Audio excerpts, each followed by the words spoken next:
Please excuse any technical difficulties in this podcast. Thank you. This is Multiplaying episode 17, recorded on Friday, December 4th, 2009. Everybody online, looking good. A companion podcast to the collaborative blog and gaming community that's playing as life allows. This is Multiplaying. Well, let's start the insanity. We have clearance, Clarence. Roger, Roger. What's our vector, Victor? Hello? Great heavens! What kind of radio show is this? Welcome to Multiplaying. Today on the show we have Brian. Hey. Jason. Hey. Todd. Hey. And Paz. John. John. If you haven't heard yet, there's a massive helium leak in Florida. John was actually affected. So, and I am Steve. Tonight, what are you drinking, John? Oh God, people are gonna hate that. I can already hear people typing hate mail in. Okay, I think the leak is going away now. All right. Stuff marshmallows in the leak. Yeah, I think we're okay for at least for now. I've got some red wine here right now. It's a nice bouquet. Sounds very classy. Yes. Situation you got going on. You know, it's so classy. I put it in one of those red plastic cups. Oh, you went all out. Yeah, I figured the red wine's got to go in that red plastic cup. You must have sent Maria down to the classy district to buy that. Yeah, I sent her down to the classiest store in the classiest district they would let her into. What you drinking, Jason?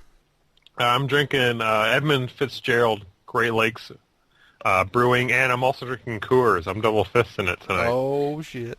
Yeah. Double fisting. Wow. What you drinking, Brian? I'm drinking a margarita. Yeah, Canada. It's such a typical Canadian drink. God. It's made with the cheapest tequila I could find. Olmeca. I don't even. Maybe that's Canadian tequila. That sounds made up. Like, are you sure you bought that from a store? Yep, the LCBO. From some dude? And what are you drinking, Steve? I am drinking Jack. Nothing. Not Jack Daniels, just absolutely nothing. I thought for a second you were cool. No, I have take away the no. cool card. I do not own that anymore. What you been drinking, Todd? I've been drinking coffee. So I've been on the road for 2 weeks straight now, so I'm pretty burned out. So I need coffee to keep up. Bring that energy to the podcast. Yeah. Thank God you're here. Yeah. All right. Well, someone's got to make Jason look like he's hyper. Thank you. All right, what you been playing, Todd? Been playing all kinds of stuff, guys. Yeah. Oh, that is the best, God. I'm leaving that in. Yeah. What are we playing? I heard that this game called League of Legends is the coolest. You're like a ventriloquist. I've been playing EVE Online. It's pretty fun, actually. Tried this game back when it was in beta, and I couldn't even get out of the tutorial. It was so bad. But I tried again later, and now I'm trying it again because I like the idea of the skill tree and the PvP all the time. It's also something I can run on my laptop. You know, it's funny you say that. That's pretty much what I think about EVE, too. I love the idea of EVE, but when it comes into practice of me actually playing it, I can't stick with it for more than a week or two at a time. Yeah, I played a couple of the trials. Right when it came out, I tried it out, and I'm kind of the same way. When I first started playing it, just the look of it and the skill trees and everything were just phenomenal, but after a week of playing, I'm just so bored with the game. Yeah, my problem came into it with... I'm sorry, Todd. My problem came in with... I played for it like 3 months, and I got nowhere, and I was like, Well, that's kind of how I was. You know, every time I'd try it, I'd do it for a week and give up. But this time, Gub Gub was helping me out, giving me some advice on how to work on the skills, and that actually makes a big difference. And they've also... We interrupt this program to annoy you and make things generally irritating. And now for something completely different. What you been playing, John? Well, I've actually been playing League of Legends with TAC and Heroes of New Earth. They're both similar games. Heroes of New Earth is a lot more hardcore, whereas League of Legends is more get in, have fun, and just get out and stuff. It's kind of cool. I know you guys have played League of Legends. I don't really know how to explain it. It's We've talked about the Dota clones before. You have before? On this podcast, yeah. I mean, a mix of MMO with RPG. Probably the best way. It's basically like an online battle arena in a way, where like everyone picks a champ. I don't know. It's fun. I like it. Heroes of New Earth is cool. It's like a lot more animated and a lot more professionally done and polished, but it's so much more complicated. Yeah, League of Legends is cool. Did you buy the? Of course, I don't even know why I'm asking this, because knowing you, I already know the answer. But you bought the package in the store, right? Oh, yeah, I have all of the champions. Yeah, of course you do. And let me ask, in Lotro, you have a lifetime subscription, correct? Yes, I do. Yeah, of course you do. Yes. In fact, I've had that since the game came out. Well, yeah. That's what I would expect. We should play a game where it's what crazy thing, like an MMO related, has Paz bought? Because I bet no matter what he's played, he probably buys everything for what he's playing. How about lifetime subscription to Hellgate London? No, I did not get suckered into that one. No, but Devin got that. Oh. Yeah. So do you think that $30 box is worth it? Because I've been tempted to get that. I really like League of Legends. See, the thing is that I played it for a while, and I enjoyed it to the point where I'm like, okay, I'm going to use all of these guys, and I'm going to, enjoy this enough to buy it. So I did. And have you tried that new champion they just came out with, Udyr? Or I call him Utter. I call him Utter. No, I haven't. He's pretty cool. He is really tough if you go against a good player. Like, if you find someone that knows how to play him well, he's impossible to kill. It's ridiculous. I downloaded it, and it didn't take. I don't know.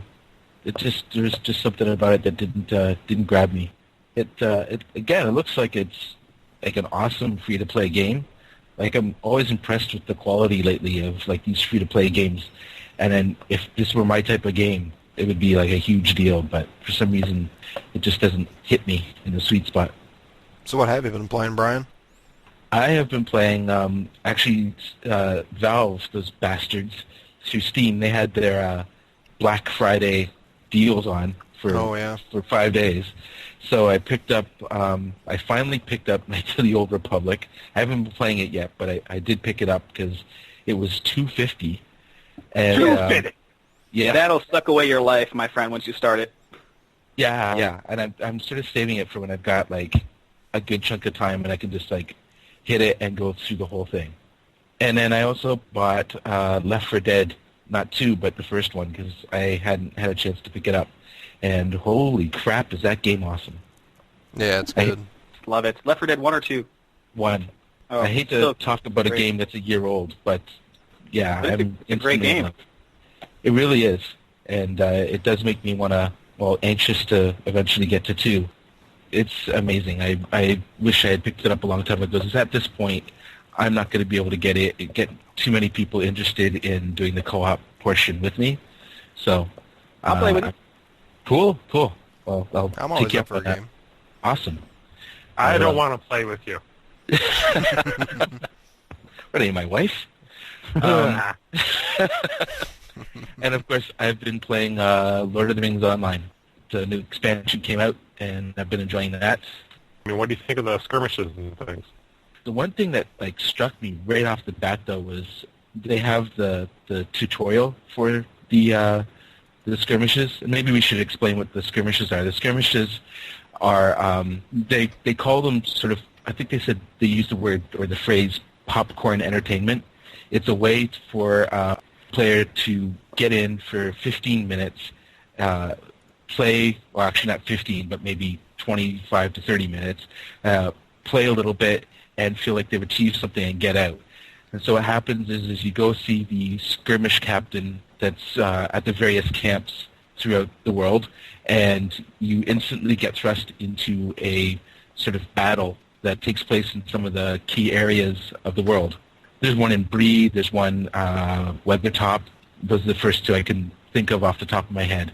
And yeah, you get to fight for about 30 minutes with this sort of onslaught of NPCs that just start attacking, and you have to defend them off, and you get points and rewards and stuff. So the tutorial for it, though, kind of bothered me because the way they presented it was they've got, you know, some voice acting to introduce it and sort of walk you through all of the different points of interest, but it really breaks the immersion of the game because he's talking about like skirmish points and talking about the gameplay. But Lotro being the type of game where they seem to pay a lot of attention at keeping you in the game and really placing a premium on that immersion factor, it seemed like a strange move to have NPCs talk about gameplay and really take you out of the story. It's you know, almost like, you know, Sam asking Frodo how many skirmish points he got that day. It didn't seem right.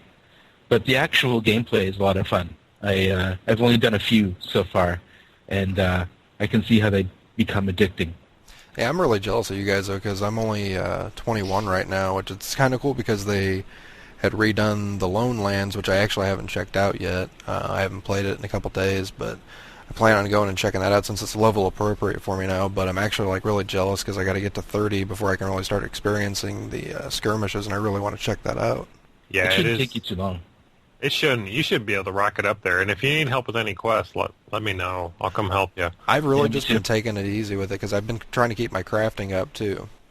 It's funny because a lot of people will tell you don't worry about crafting as you're leveling up. I know, but I actually don't mind it, and I'd rather be like I'm doing weapon crafting, and I'd rather be mining for the ore and stuff now as I'm around that area that's appropriate to my level than have to go back and farm it later, or even, I mean, yeah, I could just wait and I'll have enough money to buy it later, but I'd rather not dick around with it. I'd rather just do it as I'm going. And I don't mind the crafting so much in the game. The only thing that sucks is, like, I think on one of the maybe the last podcast I talked about the crafting a bit, and the one thing that I like about it, or like especially like about it, is that you always rely on another person's crafting abilities to supply you with certain goods for yours.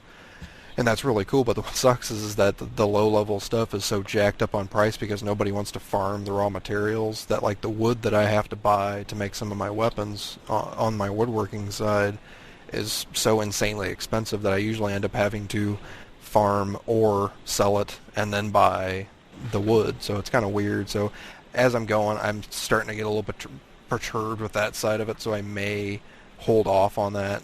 I might end up just caving and then holding off, so we'll see. Yeah, it's a hard thing to know what to do there. I mean, I ended up going with Scholar, and that seems to be a fairly self-sufficient craft, except the hard part is that I have to find all of these sort of books and things like that, and they only appear in ruins. Yeah, you got to find those, like the yeah, those artifacts are a bitch to get. Yeah, especially low level. So, I mean, I'm past that at this point, but I remember way back having to spend quite a bit of time, as you said, going back into lower level territories just to farm that stuff. But it seems to have evened out now, and I'm really enjoying the crafting there.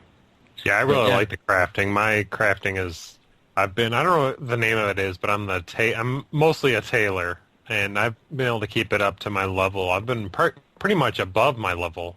I mean, crafting level-wise. Like, I've had to slow down a little bit. Oh, wow. And I've been pretty reliant only on myself. I had to go to the auction house a couple times to make some specialty items, but I've been able to make some pretty kick-ass gear. Usable stuff that you've been able to, like, use? Oh, yeah. Right? Yeah. Like almost every item I'm wearing, I've crafted. And then I'll craft some other things, and I put them in the auction house for, fairly modest prices, and those are sold. So I've been able to do pretty well. You're doing armor crafting, aren't you? But there's a tailoring side to it? Yeah, I can make medium and light, and I also have woodworking. So I do a lot of stuff with wood, and I'll check and see what stuff because I don't really use the wood, and I'll check and see what I can send you. Maybe you can use it. Well, I have a shitload in my bank of wood. Yeah. Oh, okay. Yeah, that's what I'm actually like. That's my problem right now. Is I need the wood. You need wood. I need. I'll give it to you, Bigfoot. Steve craves wood. My mouth I'll is give you already... my wood, big boy. What the hell? I like how he acts surprised. Who just invaded the podcast? I don't know what happened. I don't know what is going on in this podcast, guys. I'm crazy. This is getting ridiculous. Let me talk. My view on skirmishes so far, and I've done probably about 15 skirmishes so far. My view is somewhat limited because my guy's level 33 now. I just hit 33 today, and he can only access the tutorial and one skirmish. So I've done one of them about 14 times, and I really like it. It seems pretty dynamic the way the system works. You get a story for each skirmish, and you get objectives, but you also get those companions, and the companions seem really, really cool. They're kind of like henchmen in Guild Wars, where you can buy different classes that you equip to them. So you can have basically you can have a healer, you can have a tank, you can have a DPS character that you take in a battle with you. And as you level, you get to have more and more of them. So I'm at 33, and I only have one right now. But at 35, I will get two. And I believe up to the max level, I'll have, I think, like 4 or 5 of them. What I like, though, is it's pretty simplified. Like you can buy abilities for the character, and you can equip them, but you can't have direct control of them. So it's not like Guild Wars Henchmen, where you can say, I want you to do this. You can direct them every once in a while, but they act on their own. You have to rely on them a little bit. It's kind of like you're in a pug.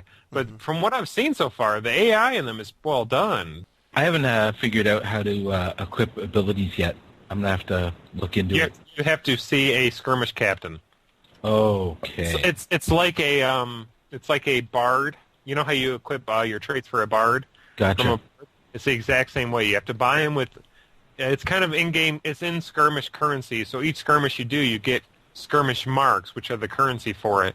And then you have to go see a skirmish captain and buy those abilities and then equip them through there. Gotcha. Yeah, I'll have to look that up. Yeah, it's funny, despite the fact that they walked us through that tutorial, there's a lot of unknown stuff. Like, I see a lot of people asking tons of questions.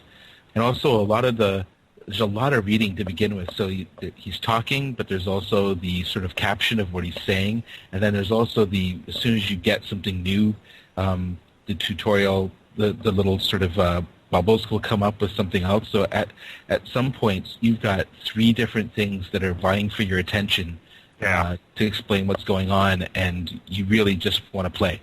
Or at least it's like, I want to skirmish. Come on, let's go, let's fight. So I think they could have done that a little bit better.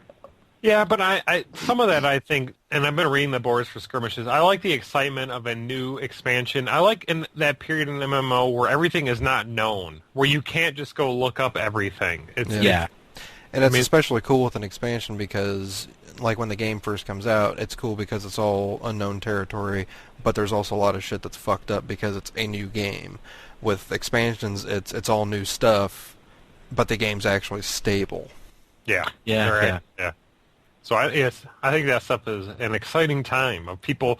They're freaking out because they can't go look it up all the time and figure out how to do things. So I don't know. I like testing that type of stuff out, and it's really cool. I can't wait till I hit 35. I can do the next one, and which I think is really cool. You can set the difficulty when you start a skirmish. You can kind of pull up. This is what I want, and this is my level, and you can select that it's going to be a really kind of easy one compared to your level, like I could solo, or I can select a higher difficulty where I'll have other people, actual players that'll play with me.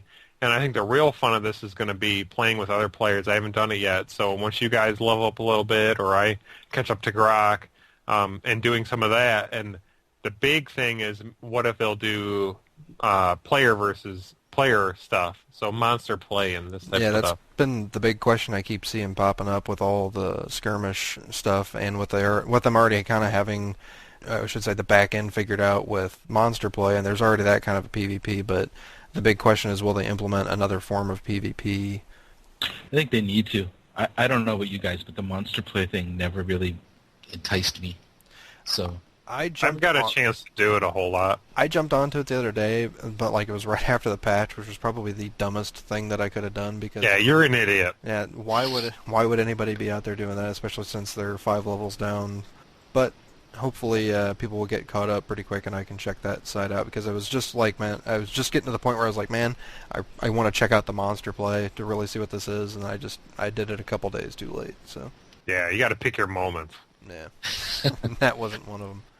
I mean, I remember playing it and it being somewhat satisfying. This was shortly after launch, and I've heard from people or talked to people who've done it in the past year or so, and from what they've added with keeps and things, that it is pretty satisfying. But in the end, it's a diversion. But yeah, that was not the best time to see it. When I logged on the weekend before the expansion launch, I logged on like a Saturday night, 9 o'clock. There was tons of shit going on. As soon as I logged in, the creep area chat was going heavy. So I think that's the type of thing, like you play on downtimes on your normal stuff, and then on heavy traffic times, head to the monster play if you want to. And we gotta check that out. We gotta do that as a group and try to get some stuff going.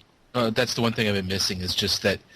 Because we're all at such disparate levels that we haven't actually had a chance to hang together, and that's where like this game really comes into its own. Yeah. It's amazing. Like whenever I've two of the people in the guild, they're a couple, Lean and Rav. They've been really kind and helped me out a bunch. And the best time I've had since I've been back has been just a couple of times where I've just ran into them in the Cholshas, and they've dragged me along not dragged me along, they've allowed me to accompany them on some quests. And more than any other game, the gameplay and the whole complexion of it changes when you're in a group, because all of a sudden there are the group maneuvers, the fellowship maneuvers, and there's just, I don't know, there's something cool about the way that it tells a story and you feel like you're part of it. I think Lotro has managed to do that better than any other MMO. We've really lucked out with Lotro as a whole because it just so happened we joined into a guild with people that actually had already known about us from the podcast and the website, and the guild that we're in is excellent, very laid back. It's just been a very good experience for all of us. So. Yeah, we gotta give a shout out to Jim Lee, Jim Wise. Well, he has a ton of different names. They all start with Jim, but I'm assuming his real name's not Jim. It's some crazy name. But yeah, we've gotten really lucky. We've had some cool people, and I can't wait to do more of the group stuff. And a shout out to Dean, a guy that has been, I believe he listens to the podcast as well, but he comments on the website occasionally and hooked me up with some loot. So. Oh, nice. Oh, nice. I didn't get any. So that's because you suck. Yeah, but other than I don't have much to add to the Lotro conversation, but I have actually. This is probably the first time ever that I've been playing more than one MMO at a time, and as a matter of fact, this week I have played 3 MMOs. Whoa. Yeah, I've played a little bit of Lotro. I jumped back onto WoW. Because I got a resurrection scroll thrown at me by Shannon. She's been knee-deep in WoW and enjoying herself, so I figured I'd check it out and see if there was any flame there still for me. And so far I'm only like level 4, so I have nothing to give any input on with that. But the more interesting side is I've also just got into the Allods Online beta. Oh, how was that? I don't know yet. I am like literally 20 minutes before I jumped into the podcast. I was trying to check it out, so I had something to say about it. Yeah, pretty much so far, it's a pretty WoW clone. That's all I can say, like, up front about it. Like, so much stuff is like WoW about it. It's going to be a free-to-play game. Like, again, I am still in, like, the tutorial getting started thing. I started as a human, or whatever they're calling them, what is it, Legion? A Legion is like the good side, a Warden, and it's basically like a druid type class that actually does some like upfront combat mixed with, it's like a jack of all trades class. You do upfront combat, casting, healing, and you have a pet. So just figured something that I would enjoy, being a little bit of everything. So we'll see how that goes. I'll hopefully have more about it on the next podcast. I'll write some initial thoughts up for the site too. But so far, yeah, it looks pretty cool graphically. I was impressed with the character models and stuff, especially for it to be a free-to-play game. I'm not sure exactly what kind of store they're going to set up to actually get money from you. But I believe actually Keen from Keenan Graves, if you go over to his site, and we'll link it in the show notes, he's actually been playing. He got into the first closed beta and has a bunch of information on his site, so we'll link to that if you want to know more before we get anything up. So, Hey, did you say the graphics compare favorably to WoW? No, the graphics in it are actually like not bad. There's something about it that seems... I can't really put my finger on it, but there's something about it. I think it's just for the fact it is a free-to-play game. Right. But there is something about the graphics that is like really good. It's like somebody took WoW and then put a fresh coat of paint on it. It's like people taking a piece of shit house and redoing it so they can flip it. That's, I think, probably a pretty awesome analogy. That's kind of what I expected. Yeah, especially the piece of shit part. Well, but there's actually like voice work in it.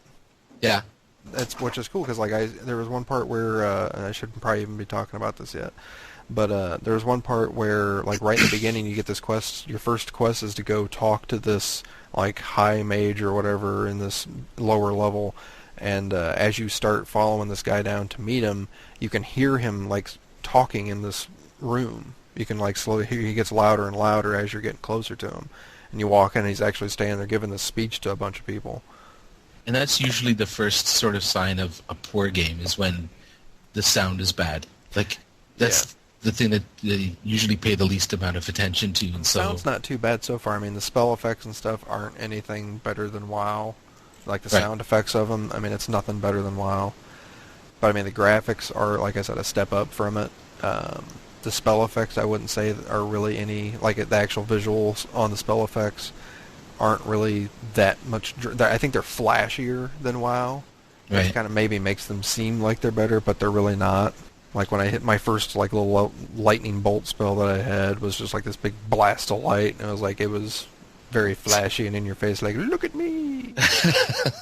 But the actual effect wasn't. But if you really look at like the texture on the effect, it's not. If anything, it looks like it was meant for a smaller size, and then they stretched it out to make it just be in your face. So gotcha. That's sort of like when they crank up bloom to like 200% to make it look like it's all fancy, but really it's just the bloom. Yeah, like in that Ion video. Oh, kind of, yeah. Well, I think they did that in War recently. I think they added some bloom effect into War. Because somebody was talking about on the public test server, because they keep testing it. I guess they've actually been making improvements to the stability and stuff, and somebody was on the public test server and said that it actually ran better than it ever. I think it was Wear It actually that said it ran a lot better than it has in the past, and they were told to actually try out the like shiny effect or whatever the hell they called it, and it actually made everything look really cool. And they said that even with everything absolutely cranked up, it never in a big battle it never dropped below 10 frames a second, which is actually unheard of for War. Yeah, and that was with all the effects on, so they were very impressed. Excuse me while I whip this out. Double fisting. So in some MMO news, though, Star Wars has actually revealed the last of its classes. The last two that they came out with. You didn't hear about that? No, I'm going to check it out right now as you're talking about it. They actually announced, the Sith Inquisitor and the Jedi Counselor, or Counselor, however they're going to spell it. They are basically the more of the thinking Jedi. They stand in the back and kind of are more tactical, do more like actual like casting from the back, and then they'll run in and blast them with some lightsaber action if need be. Right, they're sort of like the magic or mage class in a way. Yeah. Yeah, well, if anyone's played Knights of the Old Republic, you already know the Consular is like the Force-inclined Jedi. Yep. Like Grok, when you get to it, you're gonna see that the Consular really has the one-up on the Force powers, and then you'll get there. Cool. Yeah. See, I'm so far behind. I gotta play KOTOR. So I know what we're talking about here. I think it's cool that they're kind of taking that approach, though, with Jedi.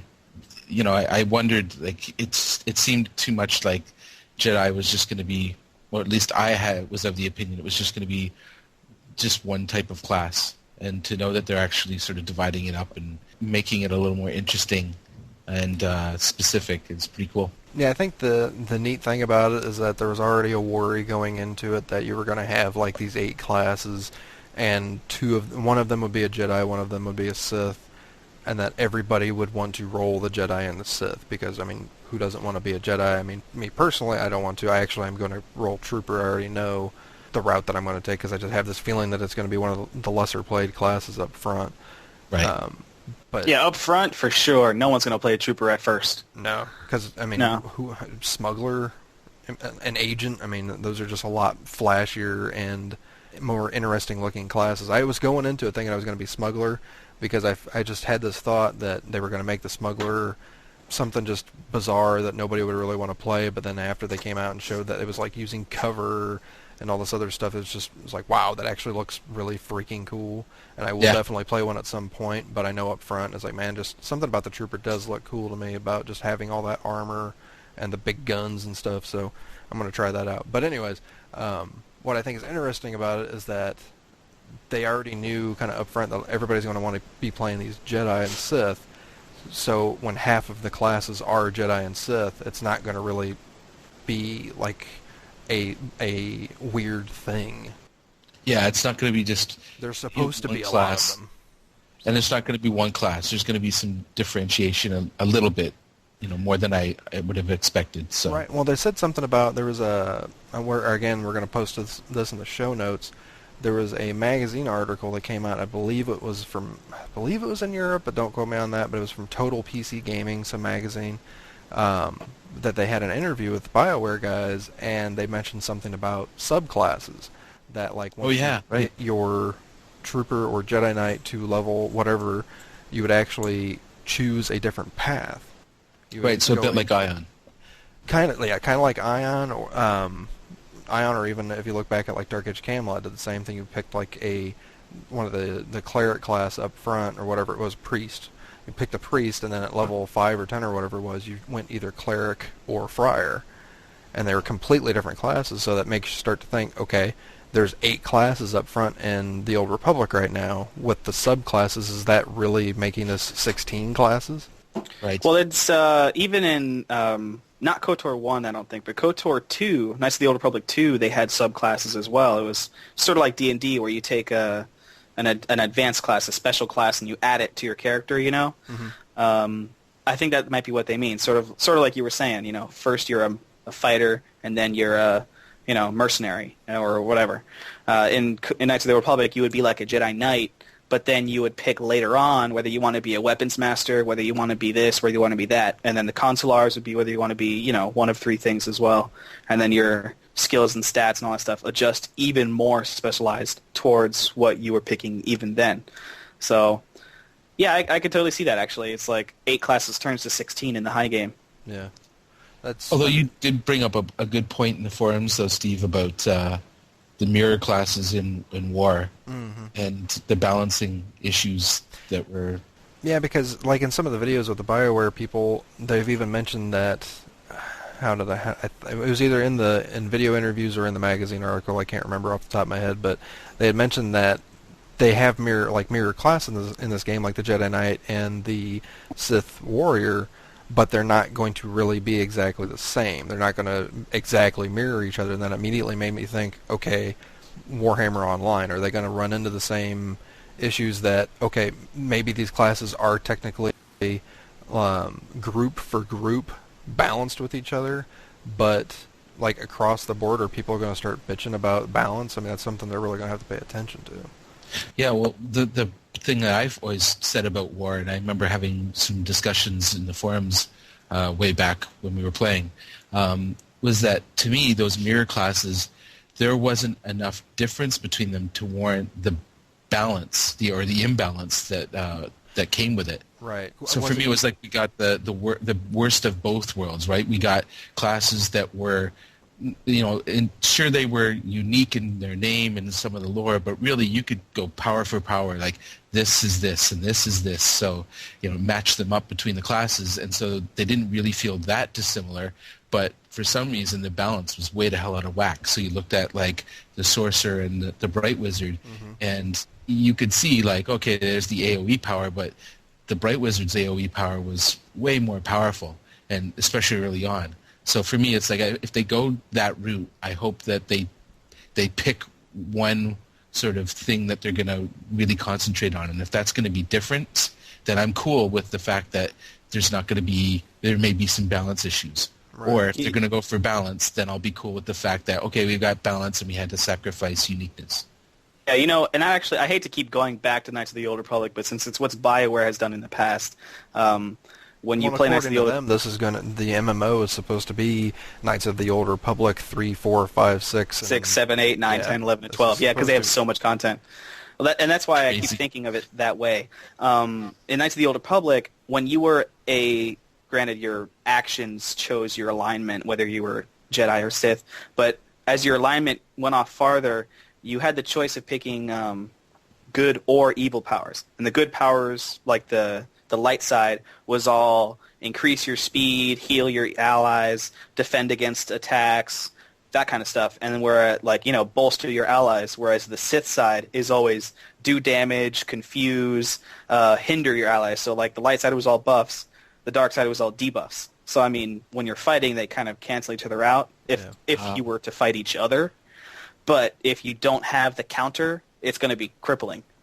I mean, that's how I imagine it. If that's what I'm wondering, if it's going to be weird that I almost have this feeling that the classes in the game on either side are going to be quote-unquote mirrors, but will absolutely be nothing alike to the point that people will not be able to bitch about being imbalanced. That's my point. That's my point. Is if the Jedi Consular has all these buffing and healings, whereas the I forgot what the name of it already is now. Inquisitor. The Sith Inquisitor has nothing but like the Force lightning and like confusions and stuff like that. Where it sort of, in a way, does the same job, but it's really not even close to the actual function of the spell. Then there's no way that they can say, oh, but this, that, and the other thing. They're going to be like, well, it's a completely different class. You can't even say anything about it. So I'm hoping that that's the route they go. But shut up, nerd. I dig the idea of the counter rather than the mirror. That's a better way to go. I think that that's really what they're going to do, but I mean, we can only speculate. But from what they've done in KOTOR, that's what it was. It was counters rather than mirrors. It was, like that. But again, when you play KOTOR, you'll see the differences when you pick your light or dark side powers. That's one of those things. It's a long ways off, but I have all these like inclining little things like I don't know about that, I don't feel comfortable with that and shit like that. But it is BioWare, so you always kind of give them the benefit of the doubt because they haven't really fucked anything up yet. By the way, slightly off topic, how are you liking Dragon Age, Slurms? I have actually not been playing that at all. What I played of it, I loved. What I played of it was great, but just so much other shit went onto my plate. I just bought Mass Effect, and I haven't even touched it. Mass Effect is great. And that's one of those ones I always said, man, when it goes cheap, I'm going to get that and play it, and I got it for $10. And it's nice. Like, man, I just have not had any time to play because I've been digging Lotro. Still been playing TF2 quite a bit. I've been trying to play some, Uncharted 2 multiplayer. That brings up a good point, actually, though, and it was something I was thinking about, because I was loving Dragon Age as well, but then we all started playing Lotro, and when I'm sitting there and I'm faced with the, decision of whether to play Lotro, and it crosses my mind to play Dragon Age, for some reason I'm always going to go for the MMO. There's just something about it that I'm addicted. Even if I'm soloing, the crazy thing is half the time I'm soloing, but because it's this sort of persistent world, it's just immediately more enticing to me, and I love the hell out of Dragon Age. Yeah, I'm in the same boat as you. If I'm playing an MMO that I'm really enjoying, I have a hard time playing a lot of other games. Like when War first came out, when it came out, I was really enjoying it, and I didn't play shit for anything else. We all went straight to 40. You, me, and Odalus, and not me. Oh man, no, I wasn't with you guys at first. Remember? Oh, I didn't join you guys until like January. Oh shit, that's right. But yeah, I know exactly what you mean. I mean, we played all the time. Yeah, well, to go along with that though, like Fallout 3 had come out either just before or just after then. I did not play Fallout 3. I had bought the collector's edition, had it sitting on my desk. I had not even played it until like June or July, I think.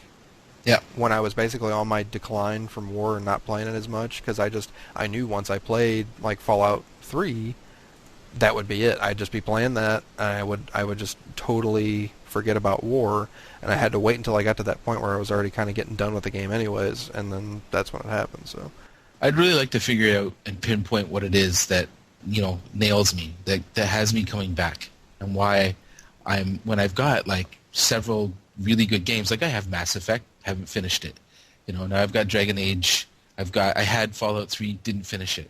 Like all of these really good games that I could be playing, and yet, when Ion was kind of on the decline for me, I was looking for another sort of MMO. It was, well, what else could we play? And you guys happened upon Lotro, but like, I always thought when I sat down to play something, it was always like, I wish I could play an MMO. Oh well, I'll just play Torchlight. I think it's a lot with the social aspect of it. It's not only are you playing a type of game that you like, but you're playing with people that you can sit there and chat with. You would rather be in a social environment. Yeah. Even if you're not directly playing with someone, you'd rather be in a social environment than just sitting there playing with yourself. Hot. I'd love to hear what other people think about it. Somebody chime in. Come into the forums. Tell us what you guys think. Yeah. I don't know. I feel like I don't. I wish I could just say that was it, but there's some sort of intangible thing. If somebody else can put their finger on it, I'd love to hear it. Well, we were going to have a little bit of Dangerlands information, but for those of you keeping count at home, we are down a couple podcasters. Todd, early on in the podcast here, dropped out due to some issues with his PC, and then just before we really got going on our conversation, that if you suddenly heard Jason disappear, it's because evidently he had a power outage, so he had to jump out as well. So they're dying quickly. Yeah, we're dropping like flies here, people. So hopefully either next week or the week after we'll have some Dangerlands info, and with the Dangerlands info actually on the podcast 18th. We're going to record on the 18th. Yes, thank you. We're going to have Dave, and I can never remember his last name, but Dave is actually going to be on the podcast with Todd, probably and myself, and don't know who else. We're going to do a little interview. Dave is who's basically the founder or brainchild of Dangerlands, so we'll get to hear from him. By the way, I'm sorry to interrupt all of a ahead. sudden. I just recently have found, completely by accident actually, a mod for Modern Warfare, like the first one, not the second one. Mm-hmm. It's called Star Wars Galactic Warfare, and it completely converts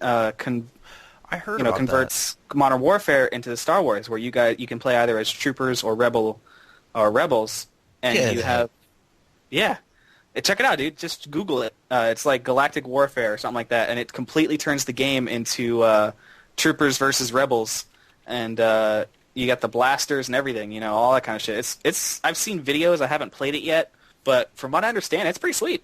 How long before Lucas tracks them down and crushes them beneath his mighty boot heel? I don't know, but I mean, like I said, I haven't played it myself, but there's supposed to be a lot of different guns, and they've done like a really good job with all the stuff. So I don't know. I'm watching I'm gonna check it out now. I love that shit. Just that kind of dedication, that kind of group of people getting together in their own time and doing something like that. That's awesome. I think they're not done with it, but the fact that it looks so good. Yeah, I mean, for being just a community mod, that's badass. Yeah. Anyway, sorry to sidetrack and hijack. No, that's cool, man. The thing, but yeah, I just found this during our podcast now. Oh, that's cool. So I might actually have to write something up about that. I started reading articles. That's why I was quiet, actually. Message for you, son. Listener feedback this week. We actually have listener feedback. Reviews. We have reviews. Thank you, reviewers. All right. I'm going to read them off real quick because we're conceited. The first one was actually posted today by Wes Wilson. It's probably the same Wes Wilson from the Dead Workers Party, so thanks, Wes. It was a 5-star, and it says, podcasts are best when the hosts are having fun and the multiplaying hosts are having a ball. The chemistry on the show comes out in every episode and is genuinely funny. Sometimes I catch myself pulling out paper to write down something that somebody said. I think he just mentioned on the podcast the other day that he always forgets the paper at home. Never mind. They have great guests, they host great topics, and they cover great games. To top it all off, these are podcasters with families, and they find more time to play games, podcast, and share a drink than I can fathom. Somebody needs to stop them before they take over the world. I think we're a ways away from that. The other one is Super Awesome Podcasts by Boom15. Also a 5-star. It says, this is by far my favorite podcast out of the 34 podcasts I listen to. Whoa. I looked it up, though. The rest of them are all about bass fishing. I've been listening since the beginning of Cotcast, and after every episode my cheeks hurt from laughing so hard. I think that's the Botox. It may not be as informative as the other podcasts, but it's not meant to be. It's just a group of guildies and friends getting together and having fun drinking and talking about games. I highly recommend this podcast, and in my opinion, it's the best on iTunes. That award is solely given to the Knitting Corner podcast, so sorry, buddy. Wow, thanks, guys. And we also had another iTunes one in there that we didn't get to mention last week. It was from J-Dub, who's actually Dub's Diatribe, again, commenting and giving us huge props. He says, hey, guys, I really enjoyed the podcast again this week, especially loved all the Lotro talk. Well, you're going to love this one, too. Yeah. Well, wait, you already did because this comes at the end of the show. Shit. Anyways, I myself have a warden on the Land Roval server, so maybe I will see you on. So look us up. I am Slurms on there. So what's your name on there, Brian, again? How do you spell that damn thing? Oh, man. You don't even know how to spell it. It's true because I don't know where to put the silent H. Which one? It's Norrohwai. I think that was the way I spelled it. Are you sure about that? So just look up Slurms on there, and I'll point you to Brian. That's the one. Yeah. Yeah. If you are interested in checking us out on Lotro, if you're playing, we are on the Land Roval server. Great server. Yeah. Awesome community. Love it. Yay, Land Roval. Well, gentlemen, no point in hanging around this dump any longer. Wait! Where are you going? I was going to make espresso. Show's over, folks. You can't go. All the plants are going to die. Take off, eh? Thanks for listening to Multiplaying, the companion podcast at multiplaying.net. Questions, comments, feedback, errors, etc. can be sent to multiplaying@gmail.com. We invite you to write a review on iTunes and visit our website at www.multiplaying.net. We've made a lot of friends, shared a lot of laughs, often at the expense of others. I think some people are going to be upset. Let me just close this conversation by saying you are one unique individual. Thank you and good night.